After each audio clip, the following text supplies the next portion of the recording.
ఎందుకు ఈ మాట వాడుతున్నానంటే ఆంధ్రప్రదేశ్లో మీరు ఒక్కసారి ఆలోచిస్తే అనేక ఇనిషియేటివ్ తీసుకున్నాం. ఈరోజు చాలా సమస్యలు ఉన్నాయి. ఆ సమస్యలను అధిగమించడానికి మీరు చూస్తే ఆంధ్రప్రదేశ్కి స్ట్రక్చరల్ ప్రాబ్లమ్స్ ఉన్నాయి. బైఫర్కేషన్ అయ్యింది. నూతన రాష్ట్రం, అగ్రికల్చర్ ఎకానమీ, అర్బన్ పాపులేషన్ లేదు, అసలు రాజధాని లేదు, నాలెడ్జ్ ఎకానమీ కూడా హైదరాబాద్కే పరిమితమైంది. ఆ సందర్భంగా ఇక్కడికి వచ్చినప్పుడు ఎక్కడికక్కడ ఏ విధంగా ఇవన్నీ బ్యాలెన్స్ చేయాలని 10 సంవత్సరాల మునుపు జరిగిన బైఫర్కేషన్, తర్వాత ఫర్దర్గా జరిగినటువంటి డ్యామేజ్, ఈ రెండు కూడా ఫ్లెక్సిబిలిటీ లేని పరిస్థితికి వచ్చింది. ఇక్కడే బ్యాంకర్స్ ఉన్నారు.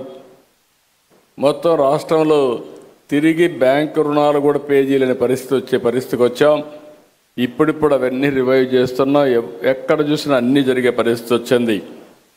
అయితే ఒక మాటలో చెప్పాలంటే ఇవన్నీ చేయగలిగామంటే వెంటిలేటర్ పై నుండే ఆంధ్రప్రదేశ్ ఎకానమీని బయట తీసుకొచ్చిన ఘనత కేంద్రానిది. దానికి నాయకురాలు నిర్మలా సీతారామన్ గారని చెప్పి కూడా నేను మీకు తెలియజేస్తున్నా.